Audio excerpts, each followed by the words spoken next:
Hey guys, this is Dave Gleason from Athletic Revolution.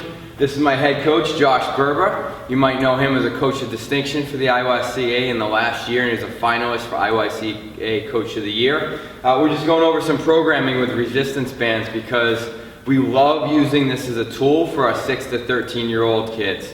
I want to go over a little bit on how we use this. We're going to show you 3 of our favorite things. But before we go into that, we have to go over a little bit of safety concept and philosophy. As you know, like, why do we use this? How do we teach it? How do you introduce it to a 6-year-old versus a 13-year-old? That sort of thing. I'll say this. First of all, we've talked about at length in the past, you have to have a strong culture in your facility. You have to lay down the expectations. Right, Josh, when we talk to kids about using these, we talk about how these are a tool and they're fun, but they're not something to be taken lightly, and if you misuse them, you get one chance and they're gone. You really have to lay down the law, especially as you get younger and younger, because they can be dangerous, and let's just face it, it's human nature, right? Kids want to play with it. They want to see how far they can stretch it, if they can use it as a slingshot, all these different things. So here's my other little tip for you, and we learned this kind of the hard way. Explain it and then give them the implement. So don't hand these to them and then lay down the law. And just explain it very quickly that, again, it's a tool that we can use, it's a lot of fun, but we can't misuse it or we'll take it away and then it's not an option. Okay? So there's where we start. Why do we use this stuff? We were just going over, we came up with 12 reasons why we love resistance bands. Just a few of them. One, it's easier on their young joints, right? It's the opposite end of the strength curve. So whether it's a push or a pull like Josh is doing right here, it's the opposite end. But at the same token, if we use this as a push out, that's where kids can get hurt out here. They don't have that strength, that end range of motion. A lot of athletes don't. So it's great in that aspect as well. Another thing we were talking about is pulling at different vectors, pushing at different vectors, using different vectors, horizontal, vertical, diagonal. You can change it set to set within the middle of a set. I mean, you can really get crazy with this stuff. I think the third or fourth or the most important thing that we talked about together is the fact that it's reactive strength.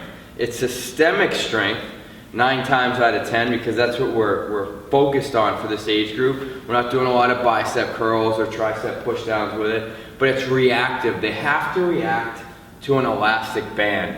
Aren't athletics, isn't life reactive in nature? So it's just a perfect combination from our standpoint. Once we've gotten the kids to a point where their movement skills are a little bit better without bands, without any resistance, we start to put this into the mix, and it really makes a huge difference. So those are some of the reasons that we love it and why.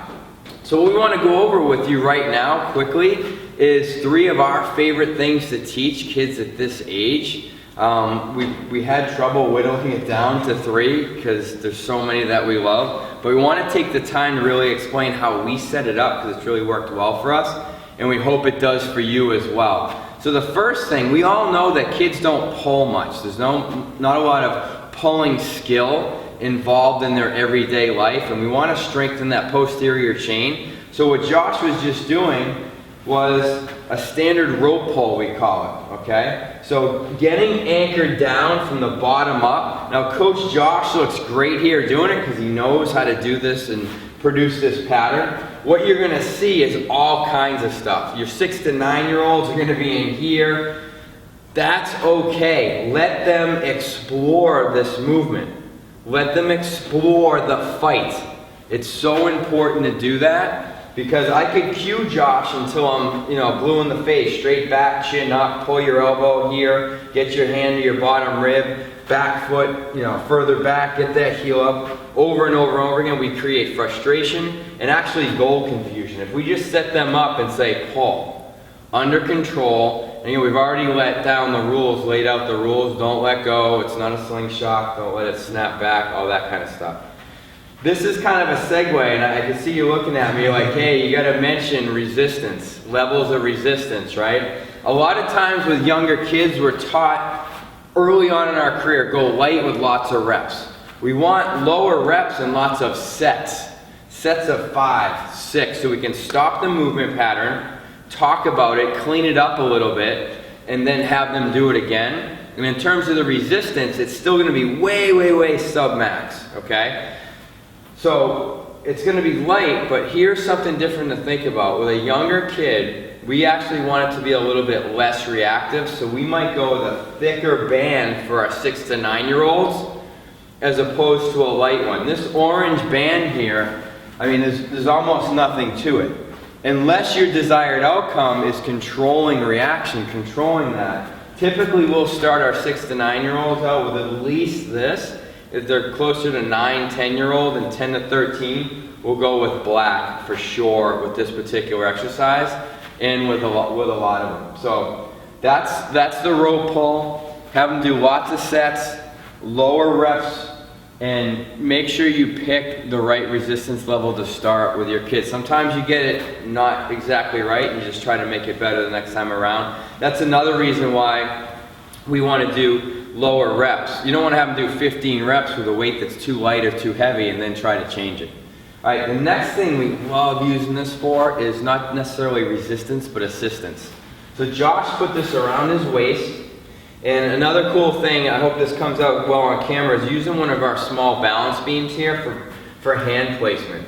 We teach the kids, you know, your shoulders and your chest should be over your hands. This gives them a visual, so that if they're back too much here and they try to produce a push-up, that's not going to work, okay? If they're down in here, that's not going to work. It gives them a visual. So now what's this band doing for Josh? It's helping him, it's assisting him up. As a coach, especially in a smaller class, I have some control over here. I can give him a little bit more help. I can take some of it away. And what we're looking for here is the perfect push-up. So again, we've gotten to the point with our kids where they can already plank. We know that. They know what this position looks like.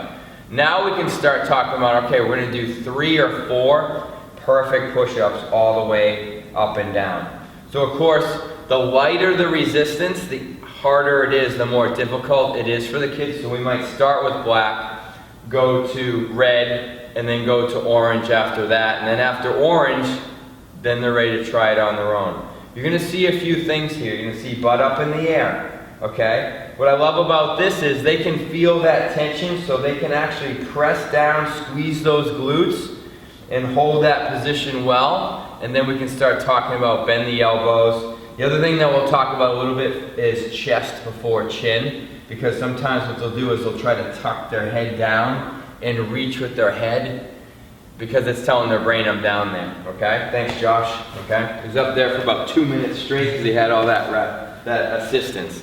So teaching really, really great push-ups, fantastic tool. So if you can just rope that off, we have it on our monkey bars here.